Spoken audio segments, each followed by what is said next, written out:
Selamat berjumpa sahabat Rema yang terkasih. Hari ini Jumat tanggal 29 Mei 2026. Renungan kita akan kita ambil dari Injil Markus bab 11 ayat 11 sampai dengan 26.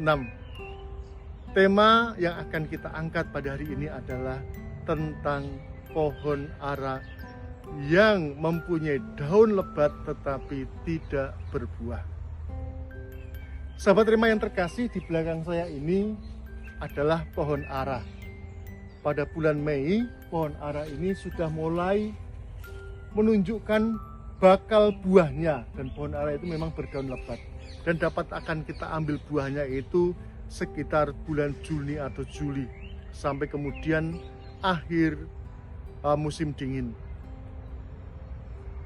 Tuhan Yesus hari ini datang ke Yerusalem dengan kondisi lapar. Dia mendapati pohon ara yang berdaun lebat tetapi tidak berbuah karena memang bukan saatnya untuk berbuah. Dan apa yang terjadi? Tuhan Yesus mengutuk pohon ara itu hingga kering sampai ke akar-akarnya. Tentu saja kita akan bingung, tetapi tentu saja tidak itu yang dimaksudkan oleh Tuhan Yesus terkait dengan pohon ara itu sendiri.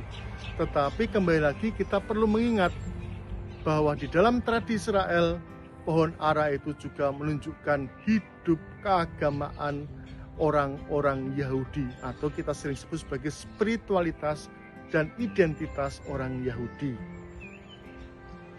Pohon ara yang berbuah lebat mau mengatakan ada banyak kegiatan, ada banyak acara, ada banyak aktivitas rohani yang demikian indah, yang luar biasa, yang dilakukan, yang dirayakan.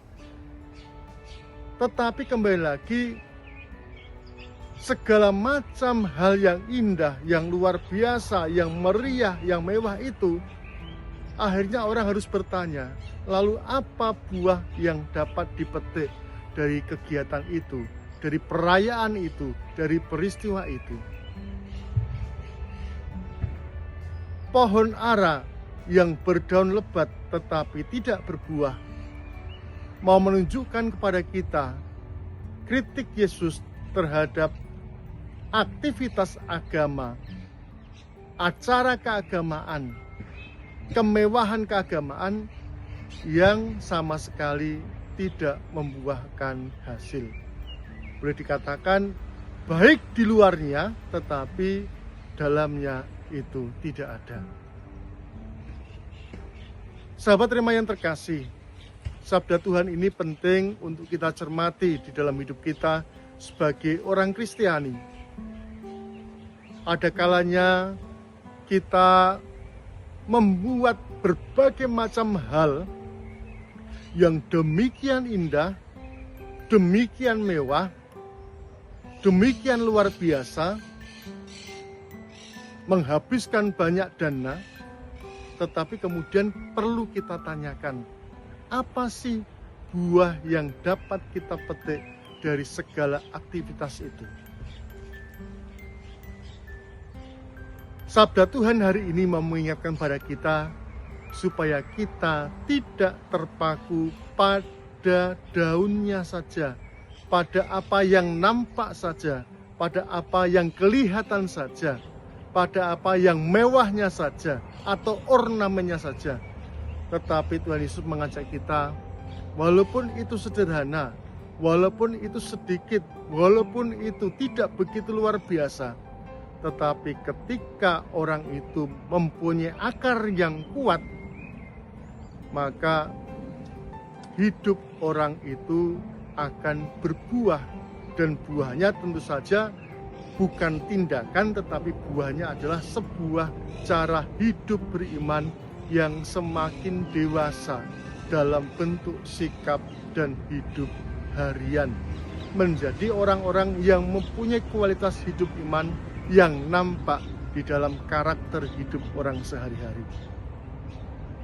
Sahabat Rema yang terkasih, marilah kita memandang pohon ara ini. Pohon ara yang mempunyai daun lebat, itu juga bisa menghasilkan buah yang banyak. Tetapi untuk dapat berbuah banyak, kembali lagi, pohon ara tetap harus dipangkas, harus dirawat. Marilah kita memfokuskan pada hal-hal yang perlu di dalam hidup beriman, dan lebih mementingkan yang terutama adalah buah. Baik buah itu di dalam diri kita, maupun buah itu di dalam setiap pelayanan yang kita berikan kepada orang lain. Semoga sabda Tuhan ini menguatkan kita, dan keluarga kudus mendoakan kita senantiasa. Yesus, Maria, dan Yusuf, terangilah kami, lindungilah kami, dan selamatkanlah kami. Amin. Tuhan memberkati kita semua, Bapa, Putra, dan Roh Kudus. Amin.